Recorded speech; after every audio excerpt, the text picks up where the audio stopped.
Hello, I'm Zoe and welcome back to my channel, Zoe's All Booked. If you're new here, welcome to the shit show. And welcome to another chaotic one-take type video. The last one was a TBR. I think this is going to be a very chaotic wrap-up because it's 9:30. I'm a little sleep deprived. Let's do it. Let's just get this all out in one fucking go. Please, let's just get this out of the way. So in August, I thought I had my best, or at the time, I had my best reading month ever since starting my booktube channel. I read like 46, maybe 45 books. I'm not 100% sure. In October, I got through 47. Now granted, they are, for the most part, shorter, but still, I did it.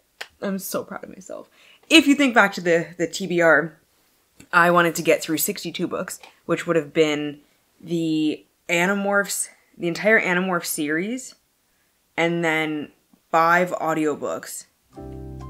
But I don't know how that math works, because 54 Animorphs books and then 5 audiobooks should have been 59? Yeah. Where did I get 62? Did I think there was 57 Animorphs books?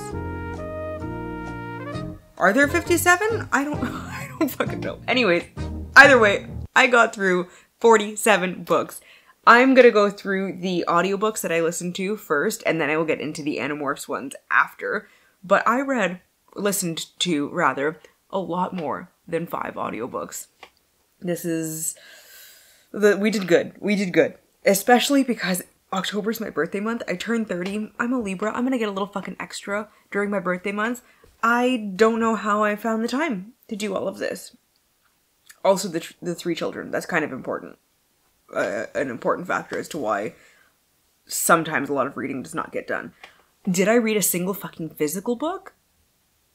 Ish. I read a couple PDFs of the Animorphs ones, but I will get into that. The rest of them could not get through a physical book to save my life. Once again. So this was audiobook central. And it worked. It fucking worked. So I'm gonna stop rambling. Because, like I said, this is one take. I'm gonna do a little couple zoomy zooms with my little edits, whatever, but I'm not taking any of this shit out. You get to see me raw, unfiltered, late night, after a couple pretty fucking bomb cheese danishes that I made. Pumpkin cheese danishes. I'm doing it again. I'm rambling. Okay, no. What's first? Not you. Because there's other books there. Oh, you know what? They're right here. I lied. Come back. Baby, come back! And then you. And then you. So these were actually the 3, 4, 5 audiobooks in the reading order. I remember this because they were right at the beginning. But I listened to... Okay. The Jade City. Oh my god! Trilogy by Fonda Lee. Jade City, Jade War, and Jade Legacy. And genius me realized halfway through Jade War, the second one, that I have always been referring to this one as Jade Legacy, and I thought that Jade War was the third one. And it took me quite some time into the second one to realize that I was wrong, and I'm just kind of a dum-dum. It's fine. These follow the Call family on the island of Kekon. They are Jade warriors, green bone warriors. They wear jade to enhance their natural abilities and whatnot. I fucking love these. The audiobooks, so good. Hilo, I love him, but he made some very questionable choices, but like, I love him so. I cried a lot in the third one. Each one. But the third one, near the end, no. It's gonna start again. No! What kind of wild animal? Holy shit. So good. Highly, highly, highly recommend the audiobooks for these. Oh my god. I texted Kurt after I finished Jade Legacy and I was like, listen, I am not okay. I am crying. And he forgot that I was doing my an audiobook extravaganza, and he's like, is everything okay? And I'm like, no, you won't! And he's like, what the fuck? And then I reminded him, I was talking about fictional characters, and he's like, genuinely, shut the fuck up. I love my husband. He always keeps it real with me. No, that sounds very sarcastic, but like, he's used to my shit.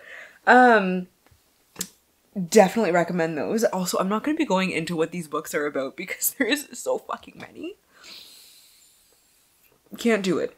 Can't do it. What was I supposed to say too that was important about this? Oh, my TBR challenge. Right. So I mentioned in the October Tabur and also my November one that just went up. So if you haven't checked that out and you want to see what I'm going to be reading in November, I'll leave it linky pooed wherever, whichever side. I don't know. I don't remember. I'm doing a thing where I was trying to lower my physical TBR from 207 books to 150 by December 31st at 11:59 p.m. And if I didn't do that, this dumb bitch was going to start unhauling books until it got to 150, one book a day starting January 1st. So, where was my train of thought going? I saw my couch mystery. I got a little distracted. Let's look at her. Let's look at her. She's pretty. Whee! A little sneak peek. Boom! And we're back. Am I in the same spot? Yeah. I got distracted by my couch mystery. So, off of that TBR challenge, Jade War and Jade Legacy, number 1 and 2. Doing it. We are doing the damn thing. And then I've got The Good Girl by Mary Kubica, a thriller where somebody kidnaps somebody. Yeah.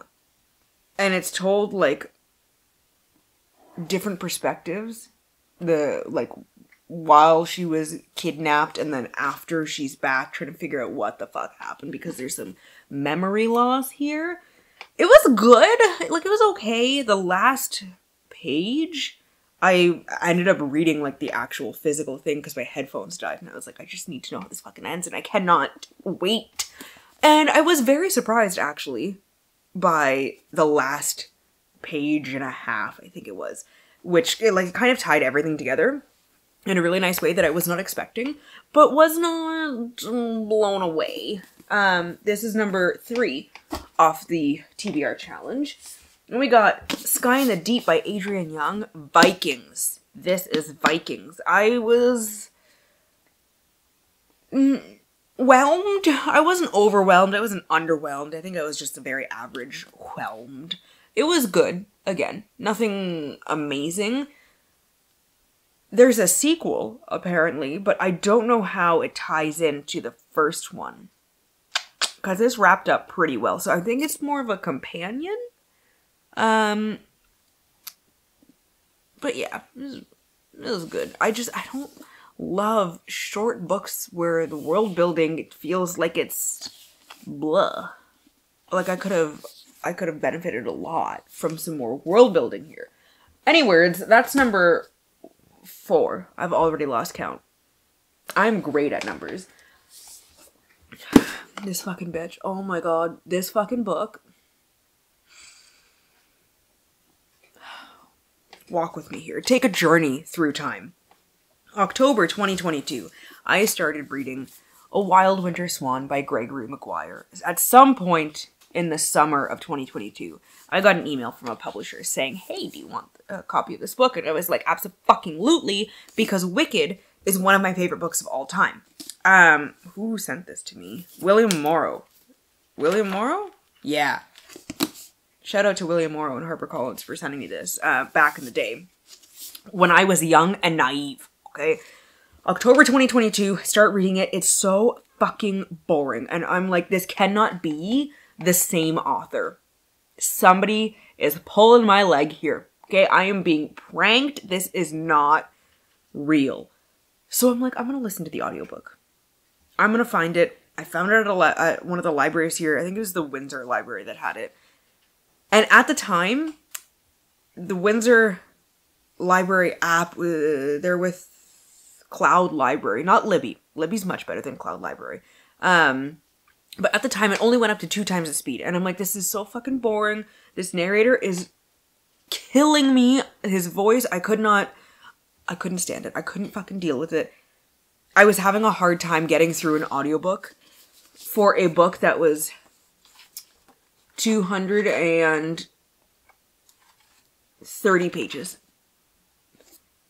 So short. And I could not get through it. Turning it on was like pulling fucking teeth. And then my hold at the library, or my loan rather, ran out. And I forgot until October of 2023, where I finally got through it, and it was still so boring. Okay? I feel let down. I feel hoodwinked. I feel bamboozled. This can't be the same book. And now I'm terrified to reread Wicked, because I'm like, what if I just had no taste? What if one of my favorite books, experiences, whatever, what am I trying to say with an R right now, is ruined? That's the word. What if it's ruined? I can't deal with that. I can't live with that. Anyways, this is book number 5. It was like, the whole thing could have been a novella without the whole fucking swan thing. Okay, we could have gotten rid of the fucking swan. Little swan boy, little swan bitch. We could have gotten rid of it. And just had a novella about a young girl, I think it's in the 60s, maybe, I already forget, in New York, and her trials and tribulations. It could have been a short fucking story. It could have been a poem, okay? I was so mad at the ending. I was like, are you fucking, this is it? This is it. Because the rest of the audiobook, there was like 40 minutes left in the audiobook, and it's a podcast talking to the author. And I'm like, why is this on here? Do we really need to beef up the content? Did we need to turn up the beef? A la Emma Stone and The Lonely Island? Turn up the beef. Throw your body on the flame. I was annoyed. We're good. Oh my god. Stuck. Then I've got Somebody's Daughter by Ashley C. Ford. This was an uncomfy read. Oh my goodness. Another one. It was very short, and there was like extras at the end of the audiobook, and I was like, oh, I was not expecting that abrupt ending there. I feel very weird about like giving star ratings to memoirs and autobiographies and whatnot. Like very, very personal stories, especially one like this. This one is probably one of the few that I'm actually going to talk about, like, what it's actually about. Like, Ashley C. Ford, her father was in jail. She doesn't know why at the beginning of the book. Like, as a young kid, she doesn't know why. She finally finds out, I think as a teenager, maybe a young adult. I don't remember exactly. But she was... I just completely lost my train of thought. Oh my god. I'm like a gnat right now. She was sexually assaulted as a young kid by her boyfriend. Like, she just had a very, very hard upbringing. And part of the reason why this was so fucking uncomfortable for me to read is because it put me back into my childhood. Now, that's not to say that I was sexually assaulted as a kid or physically abused the way she was by her mom, but her mental state and the way that she reacted to things and the way that she felt emotionally about her mom after she was being abusive, after she was gaslighting her, after she was doing so many horrible things, it put me back into being 6, 7, 8, 9, even 10 years old, and just like the mental and emotional turmoil that I was in as a young kid that I never told anyone about until I was like a mid-teen. And then like the floodgates fucking opened, and it was a time. But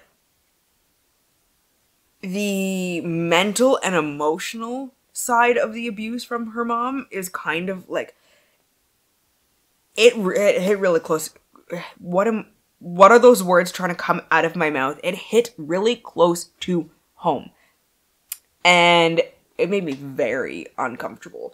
But a great read.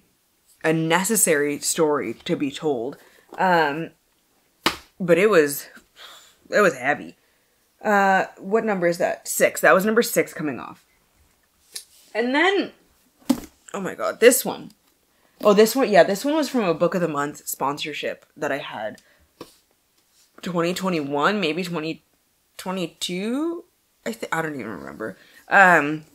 Another one coming from Book of the Month was Olga Di Dreaming by Xochitl Gonzalez. Most of this book, I was like, what the fuck is Olga doing? Like, the choices, even at the end, I'm like, there are some choices here. Very poor choices. I'm just gonna say that. I was... yeah, 2021. It says right in the back here. Not my favorite. Not my style of book, too, that I would really gravitate towards, but it was on the TBR, and I'm gonna fucking read it, because if you know me, you know I have a thing about unhauling books, now I can't fucking do it to save my life. But, like, all of the characters, very poor choices. By the end, like, I understood why some of the things were being done the way they were being done, but still, like, take a second, take a breather, touch some fucking grass, and maybe make a better choice. 1 every 10 times, you know? And also, there was a scene at the very end that, like, or right near the end, I think, I don't even fucking remember, really served no purpose. I did not enjoy the addition of that. And I've lost count once again. 1, 2, 3, 4, 5, 6, 7. Fantastic. That stack is gonna fall. Ooh! Where are you? I'm gonna do you first. Black Cake by Charmaine Wilkerson. Yeah. I know how to read. I promise. Another Book of the Month one. Another one that is very much not my style of book.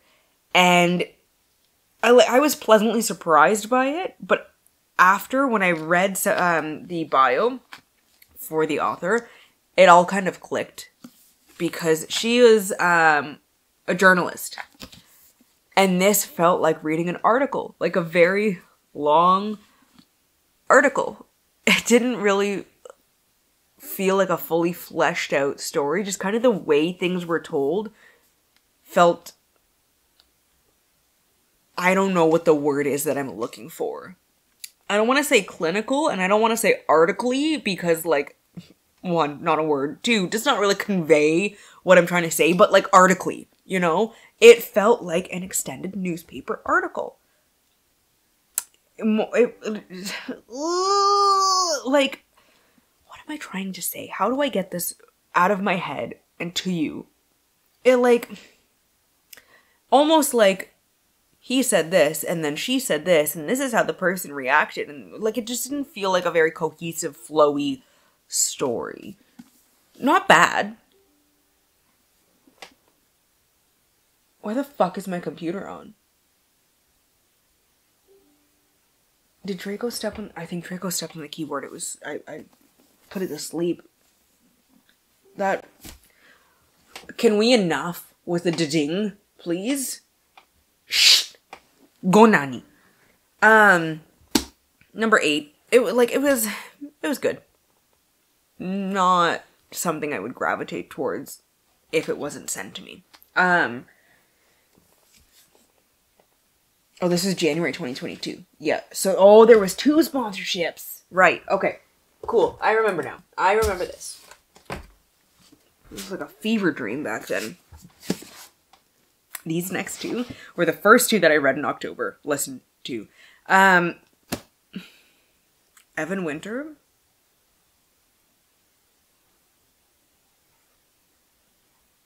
So good. Okay. The Rage of Dragons and the Fires of Vengeance. This is a reread for me. The first time I got into this one. I am still not okay. I'm pretty sure the 3rd one comes out in March, and, like, listen, come close for a second. If they're falling, if anybody who works for Orbit is watching this, if anybody who is associated with Orbit, Evan, if you somehow see this, I will sell my husband's left tit for an arc of the next book. The left one, specifically. The right one, I could still use. I'm so tired. Anyways, I will do something drastic for that book. The series is so fucking good. Like, it actually makes me, like, kind of gag. It kind of makes me want to throw up. It's so good. It's not right how good it is. It's not right that I am sitting here trying to write my own fantasy novel and it's just not hitting the same way. And yes, I know first drafts are legally obligated to suck. But still. Dragons! So good. Oh my god, so good. Like, I am not even fucking around when I say I will do anything for book 3. Within reason. Like, within the bounds of, you know, legal stuff. Will I commit murder for this? I'm not saying no. But I'm not saying no. Wait, that's backwards. I'm not saying yes, but I'm not saying... I don't even know if any of that makes sense. So, that's number 9. Fires of Vengeance. We're just gonna move on because what the fuck is coming out of my mouth? Pure madness, as always. This next one, I have been putting off reading. I got an arc. This came out March 2019. So I got an arc at some point. End of 2018, beginning of 2019. I've been putting it off for so long because I thought I was going to be an emotional wreck reading this. And I remember saying in all of my unread books video that I put up sometime in October, I think it was, that it would ruin me. That I'm not mentally stable enough to read this fucking book. And I get to it. And I was ruined at one specific part. But the rest of it did not hit quite the way I thought it would. Opposite of Always by Justin A. Reynolds. Where it's a time loop type where love interest keeps dying. And he goes back and tries to figure it out. And I really, really thought that this was gonna fuck me up. Because I have really bad death anxiety. So I went into this very, very wary. I was like, thank God the audiobook isn't that long. And love interest dying just didn't really affect me too much, which I was shocked by. Truly. The part that got me was with one of the characters' dads. And, like, this is not spoilery because I'm going to be very vague. Gives his reasoning for why he hasn't been there. And I was listening to this while I was in fucking Dollarama. Okay? And I started crying in a fucking dollar store. There were a lot of people around, and I'm like... I'm scooting along, trying to, like, discreetly hide my face, wipe the tears. I was not okay. And I still had a lot of stuff to get, because I had just gotten in there. I couldn't just book it back to the car. Who gave him the right to put that in there? And not warn me that I was gonna cry in public. But again, the rest of it, like the whole love interest dying, I was surprisingly unaffected by. Which, unnatural for me. The person who cries at literally everything. Those fucking Share a Coke commercials. I cried. It's a problem. And then this one. That was number 10, I think? I don't even know. Future Zoe, editing this, can figure that the fuck out. Love in Other Words by Christina Lauren. I was very, very worried going into this one because I knew, by nature of second chance romance, that this was not going to be a immediate, they're banging kind of story. It's gonna be slow burn if it's second chance. Right? Just by nature. Like, they're not gonna jump into it right away unless they're making some very poor choices. And I'm here for it for fictional characters. I don't really like slow burn. Like, my favorite, Christina Lauren, where are the... it's back somewhere. I can't even find it. The Beautiful Bastard series. Especially the first one. Like, quite specifically the first one. And the second one, too. The first one and the second one are my favorite. Because it's like page 10. They're going at it. And I'm like, yes, instant gratification. This is what I need in my life. I love it. Slow burn. I didn't hate it. But it's definitely not my favorite one. But my biggest fucking pet peeve with this book. And I called my yeah when I started reading this book. Because I'm like, there is no way. There's no way. Like, So the love interest. His name is Elliot. His last name, Petropoulos. He's Greek. He's very Greek, right? The family's names, or the siblings, they're very Greek, right? Let me find this. Oh my god, bear with me here. Yeah. So the dad's name is Nick. The mom's name is Dina. Nick Jr., George, Andreas, and Elliot. And I'm like, are we fucking kidding me? So I'm looking this up because I'm like, I cannot think of the actual Greek name that Elliot would come from. So I call my yaya and I'm like, please tell me. Am I just being stupid? Is there a reasoning for this? And she's like, I don't know, Zoiche. The closest thing that she could think of was Ilias, my uncle's name. And she's like, but that's Louis. We would say Louis and not Elliot. And I'm like, thank fuck we don't call my uncle Louis, because it doesn't, he's lucky. There's a whole thing with Greek nicknames. But Elliot from Ilias, like in the English, yeah, I could see it a little bit, but like Nick, Dina, like, and Elliot, Yorgo, Andreas, Nico, Dina, and Elliot. I'm like, what the fuck? So the whole time I was just, it was too much for me. But it was, yeah, it was good. It was good. It wasn't great. Another one. Good, not great. I was underwhelmed with the world building. This really could have hit so different. A Treason of Thorns by Laura E. Weymouth. I just looked at the viewfinder, and what the fuck is my hair doing? What in the Farrah Fawcett? Yes, that's the look there. And that's upside down. Treason of Thorns by Laura E. Weymouth. Another arc from 2019 that I'm just now getting to, because I am right on time with everything.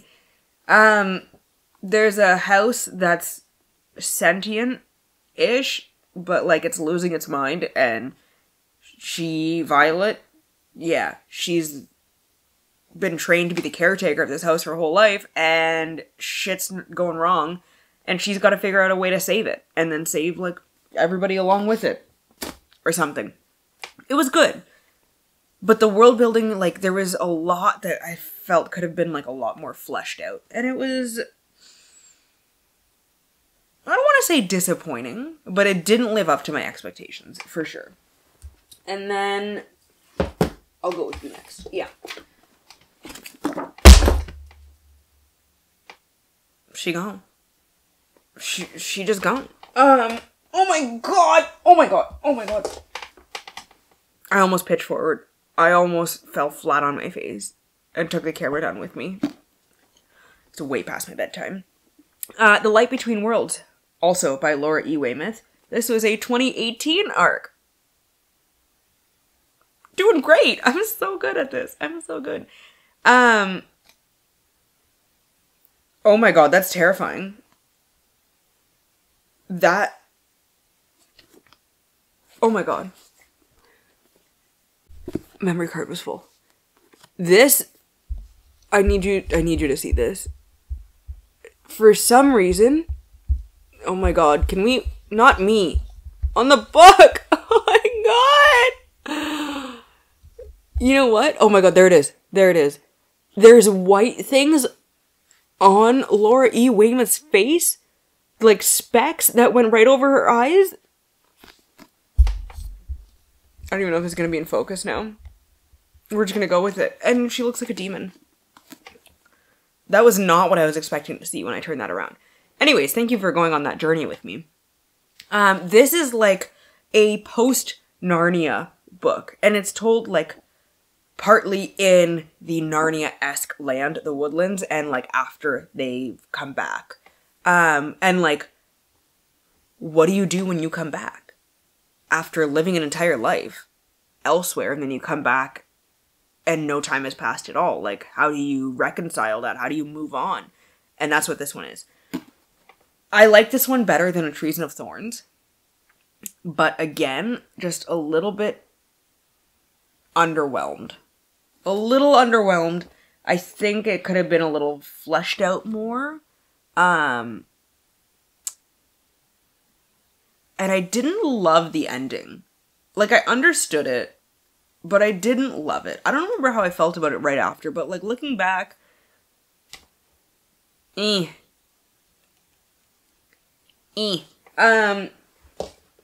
then this one, Broken Things by Lauren Oliver, another 2018 arc. Oh my god. Where three best friends are recreating, or they love this one story and they wanted to recreate scenes from it. They would act it out all the time. But then one of them is murdered and the other two are found guilty. Are they actually convicted? I don't remember. But everyone thinks it was them, but they didn't do it. So several years later, 5 years, they're trying to figure out who did it and what happened. And it was good. It was pretty good. Nothing like super, super special, but I did enjoy it. I think it would go along really well with, yeah, One of Us is Lying is recommended there. And, A Good Girl's Guide to Murder. Is that the... Yeah, that is what the book is called. I think if you like that one, you'll like this one. I don't even remember what fucking number that is. That's a problem for future me. Cool. And then, come back. You bitch. Ugh. The last one that I had that's not an Animorphs book was one that... When did this come out? 2020. Surprisingly. So, like, not super, super late here. Sparrow by Mary Cecilia Jackson.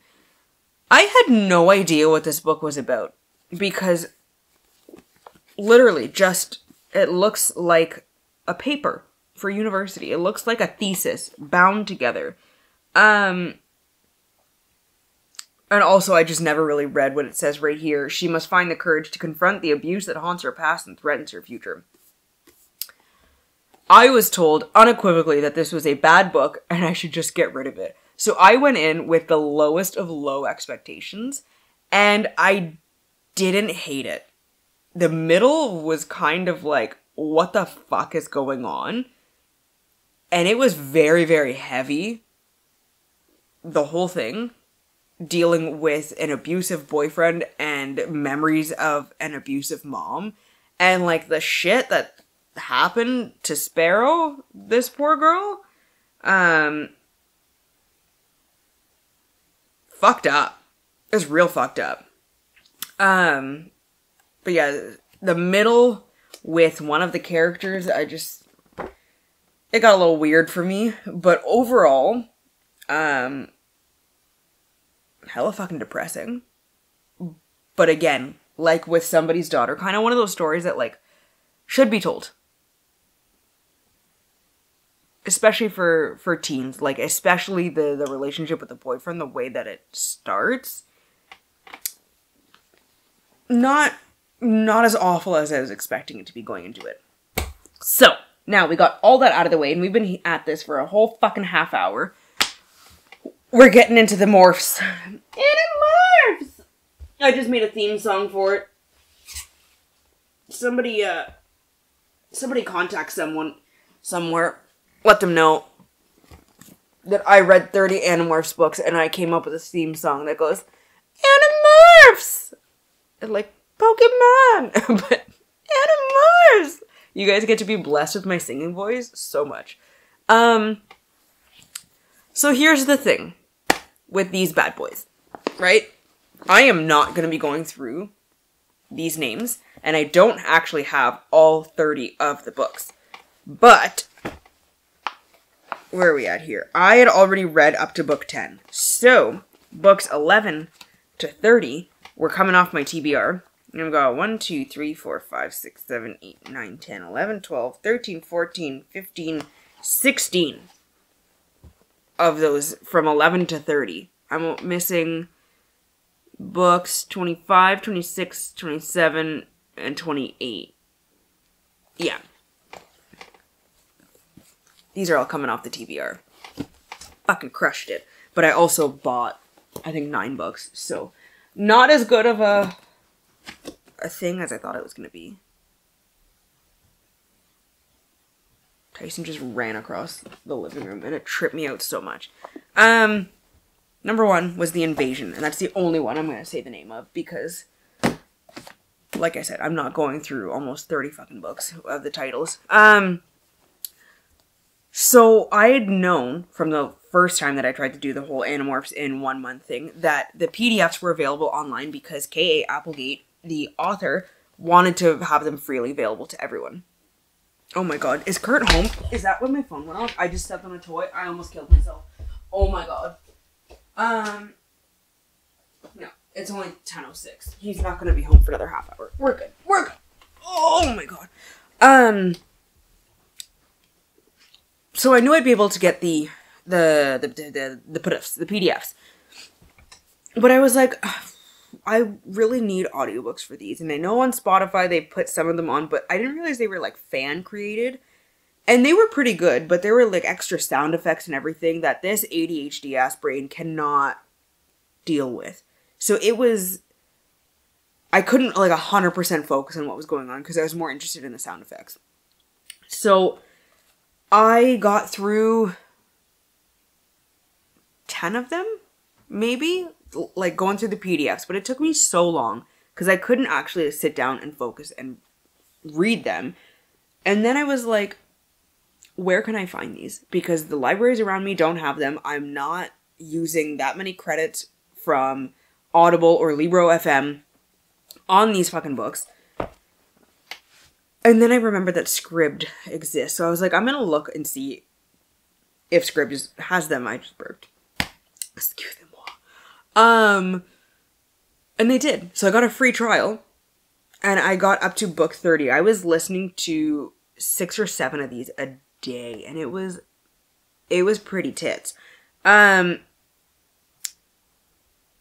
note, in my current November reading, I just got to book 42, I think. And the rest of the books from 42 to the end are not available on Scribd until November 28th. And my trial is going to run out well before then. And I am not paying for Scribd. I don't need to be paying for another book app.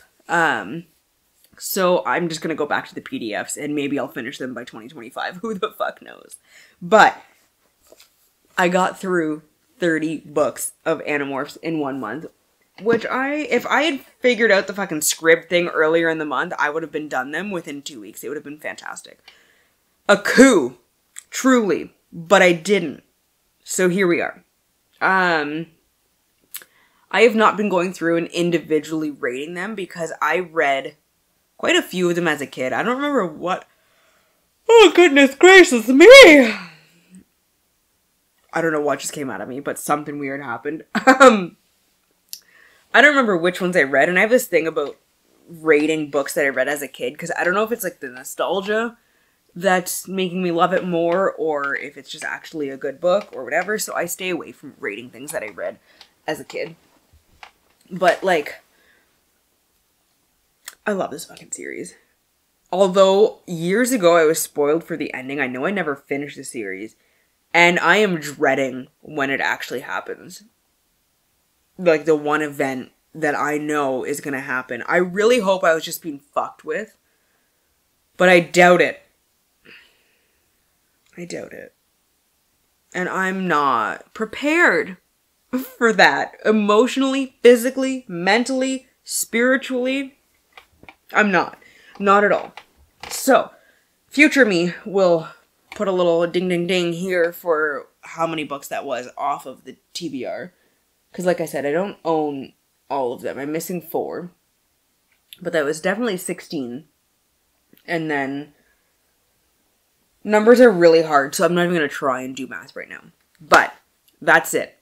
We're done. I got through 47 books in October while turning 30 and keeping young children alive and happy and healthy. So I'm going to give myself a little pat on the back there. Let me know down below in the comments what you read in October, what your favorite book was, or what your least favorite was, or something. Let me know. Or if that's just too much or you don't have a lot of time, drop some hearts down below, preferably purple ones, because that's my favorite color.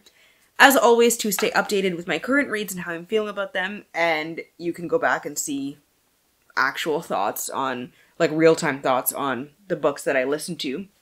You can follow me on Instagram, Twitter, Goodreads, TikTok, and Storygraph, all at Zoe's All Booked, which I will leave linked down below in the description box.